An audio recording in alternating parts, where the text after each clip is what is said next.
અમદાવાદમાં ગઈકાલથી ખૂબ જ ભારે વરસાદ જોવા મળી રહ્યો છે। થલતેજ વિસ્તારમાં હજુ પણ ઘૂંટણસમા પાણી ભરાયા જોવા મળી રહ્યા છે। જીવન જરૂરિયાતની વસ્તુઓ છે તેનું પણ ખાસ નુકસાન થયું છે। બેન, શું ઘરમાં શું નુકસાન થયું છે? અમારો બધો સામાન આખો બધો પડી ગયો, ગોદરા, કપડા।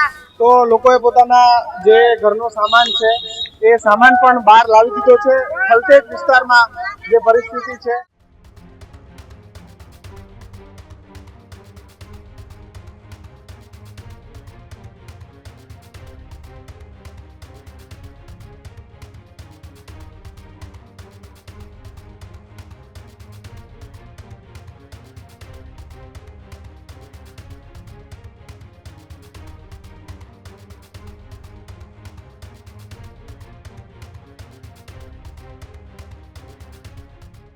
અમદાવાદમાં ગઈકાલથી ધોધમાર વરસાદ જોવા મળી રહ્યો છે।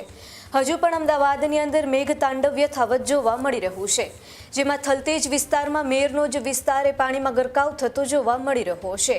અમદાવાદમાં ગઈકાલથી ખૂબ જ ભારે વરસાદ જોવા મળી રહ્યો છે, ત્યારે અમદાવાદમાં મેરનો વિસ્તાર જ પાણીમાં ગરકાવ થતો જોવા મળ્યો। થલતેજ વિસ્તારમાં હજુ પણ ઘૂંટણસમા પાણી ભરાયા જોવા મળી રહ્યા છે।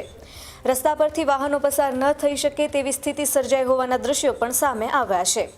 થલતેજમાં ભારે વરસાદને કારણે કેટલીક દુકાનો અને ઘરોમાં પણ વરસાદી પાણી ઘૂસી આવ્યા।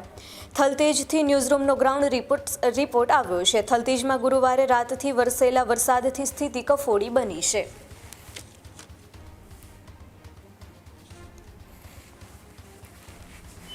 નમસ્કાર। અમદાવાદમાં ગત રાતે અને ગત દિવસના વરસેલા વરસાદના કારણે અમદાવાદ શહેરમાં મોટા ભાગના વિસ્તારો પાણીમાં ગયા છે। અમદાવાદ મ્યુનિસિપલ કોર્પોરેશન દ્વારા જે વિસ્તારો છે વિસ્તારોની અંદર જે કોર્પોરેશનના જે કંટ્રોલ રૂમ છે એ કંટ્રોલ રૂમની અંદર ખાસ જે સૂચનો છે એ સૂચનો પણ હાલ વારંવાર કરવામાં આવી રહ્યા છે કે ભાઈ નીચાણવાળા જે વિસ્તારો છે એ વિસ્તારોની અંદર લોકોએ જવું નહીં, કારણ કે નીચાણવાળા જે વિસ્તારો છે એ વિસ્તારોની અંદર જે પાણી છે એ પાણીનો ભરાવો થઈ ગયો છે।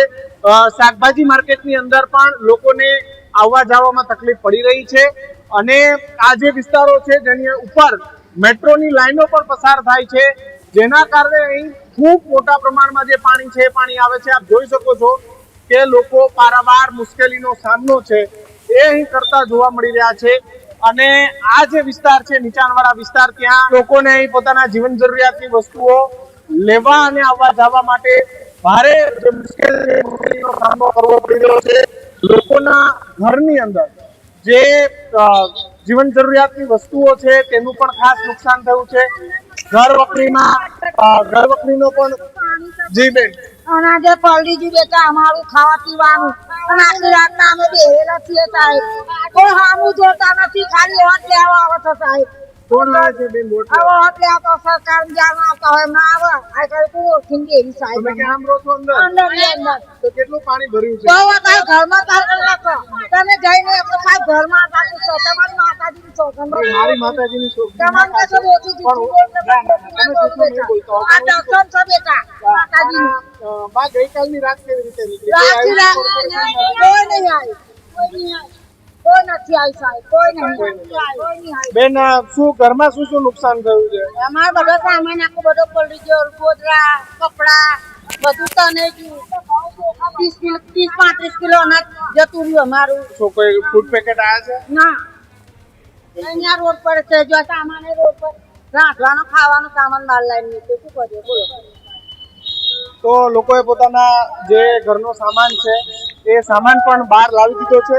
થલતેજ વિસ્તારમાં જે પરિસ્થિતિ છે, ખેડૂત ભાઈઓ છે ખેતરમાં ડ્રોન ઉડાવતા હોય છે ત્યારે આપણે એક પ્રશ્ન સતાવતો હોય છે કે જે આપણે અત્યાર સુધી જીપીએસ ટેકનોલોજી વાળા ડ્રોન વાપર્યા છે, જેથી કરીને મોબાઈલ ટાવર છે અથવા તો હાઈ ટેન્શન લાઈન પસાર થતી હોય, કોઈ વૃક્ષો હોય, ત્યારે જે જીપીએસ ટેકનોલોજી વાળા ડ્રોન છે એમાં ટકરાય અને ટ્રેસ થાય છે।